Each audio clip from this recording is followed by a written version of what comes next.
Θέλετε να μιλήσουμε ανοιχτά και καθαρά? Ναι, ωραία, αν λοιπόν εσύ... Ένας δεν μιλάει βρώμικα, Στέλιο, και κλειστά.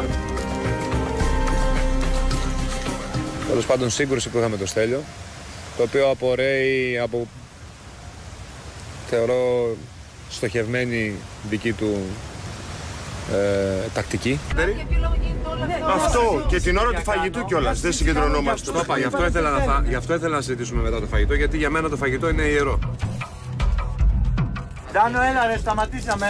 Αλλά με το ρίχνει. Έλα, σταματήσαμε. Συγγνώμη. Έλα. Και να κάνω και το σταυρό μου, έλα. Έλα, θα πάμε όλοι μαζί. Έλα, κάνω και την προσευχή.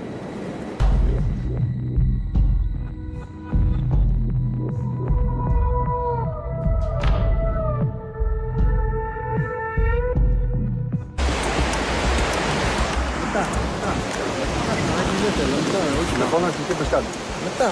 Επειδή για μένα η προσοχή που έκανα προχθές είναι σημαντική. Αν δεν θέλεις να την ακολουθείς, την ακολουθείς. Μην την ξανακορυδέψεις την προσοχή μου.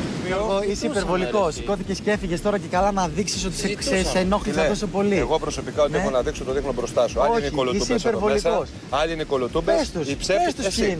Τι είμαι. Κολοτούμπας και διπρόσωπος. Έτσι φάνηκε. Από τη στιγμή που με αποκάλεσες σε μένα έτσι. Δεν θέλω, τι να μου πεις για το... Όταν θα σου μιλάω θα με κοιτάς. Από τη στιγμή που με αποκάλεσες έτσι και δεν ήρθες στο στένο να το πάρεις μπροστά σου. Όχι χειρονομίες όμως, Γιώργο, πάμε λίγο. Όχι χειρονομίες, εσύ. Έλα να σου πω. Ξεφεύγεις τώρα. Γιωργάκη, έλα εδώ γλυκούλη μου. Έλα εδώ. Χειρονομίες δεν μου έχει κάνει το πατέρας μου. Δεν θα μου κάνεις χειρονομίες. Χειρονομίες του πατέρα. Κάτσε ρε λαμπρό. Χειρονομίες. Χειρονομίες. Και του λέω σε παρακαλώ, μη μου θίγεις την προσευχή και δεύτερον, σου ζήτησα να μην συζητήσουμε στο φαγητό. Ένιωσε. Και μου βάζει την μπλούζα εδώ σαν να μου λέει, ξέρεις τι, talk to my hand. Έτσι όπως.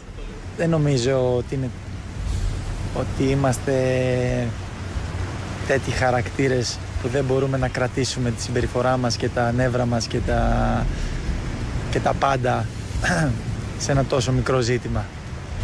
Άρα κάτι φταίει. Και αυτό που φταίει φαντάζομαι ότι θα φανεί στην πορεία. Ένα κομμάτι ακόμα για το Στέλιο. Το τοποθετεί. Σηκώνει και τη σημαία. Όχι ακόμα. Ο Στέλιος φαίνεται ότι πειράζει τους αντιπάλους του. Καθυστερεί να σηκώσει τη σημαία του. Κερδίζει και κάνει το 6-5. Κερδίζει και κάνει το 6-5. Κερδίζει και κάνει το 6-5. Υπάρχουν οι ψήφοι σας, όπου θα στείλετε 3 άτομα στην κρίση του τηλεοπτικού κοινού. Ο πρώτος ψήφος για σήμερα λέει το όνομα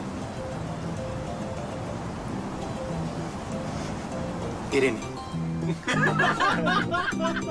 Επειδή μου αρέσει να κάνω τους άλλους να χαμογελούν, έκανα το συμβούλιο πάντα στα πλαίσια του χιούμορ και της πλάκας. Ένα ψήφο έχει η Ειρήνη Παπαδοπούλου και το δεύτερο όνομα λέει Ειρήνη. Τρίτο όνομα για σήμερα λέει Λάουρα. Ειρήνη.